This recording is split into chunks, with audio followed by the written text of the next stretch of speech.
Hi there, this is your friend Jake, and then in this tutorial video guys, we will discuss on V-shape model in software development.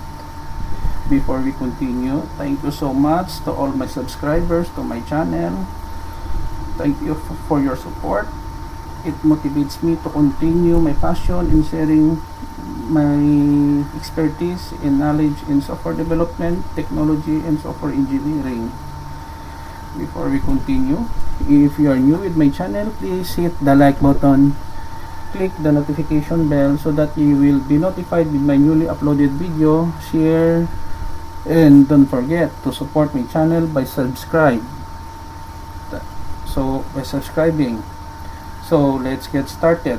V-shape model in software development. There are so many methodologies and model in software development. One of it is V-shape model in software development. V-shape SDLC or software development life cycle model.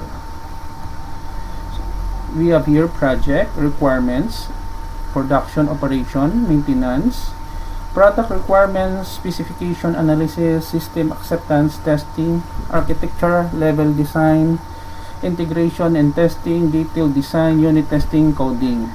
A variant of waterfall that emphasizes the verification and validation of the product.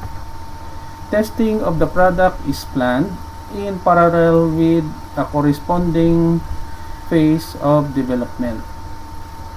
V-shape steps. Project and requirements planning, allocate resources. Product requirements and specification analysis, complete specification of the software system. Architecture or high-level design defines how software functions fulfill the design. Fourth, detailed design, develop algorithms for each architectural component. Fifth, production, operation, and maintenance, provide for enhancement and corrections. System and acceptance testing, check the entire software system in its environment. Integration and testing, check the modules interconnect correctly. Unit testing, check that each module acts as expected. Coding, transform algorithms into software.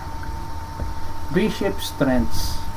So in this portion of my presentation, I will discuss what are the strengths of using V-shape as our software development model in creating software. Emphasize planning for verification and validation of the product in early stages of product development. Each deliverable must be testable. Third, project management can track progress by milestones. Fourth, easy to use. Okay, in this portion, I will discuss what are the weaknesses or disadvantages of using V-shape model as our software development model. Does not easily handle concurrent events. Second, does not handle iterations or phases. Third, does not easily handle dynamic changes in requirements. Fourth, does not contain risk analysis activities. Next, we have here when to use V-shape model. Excellent choice for systems requiring high reliability, hospital patient control applications. All requirements are known upfront. When it can be modified to handle changing requirements beyond analysis phase, solution and technology are known. The end. This is the end of my presentation. Thank you for watching. If you like this video tutorial, please hit the like button, share, and subscribe to my channel for more video tutorials. Don't forget guys to click the notification bell so that you will be notified with my newly uploaded video in my channel.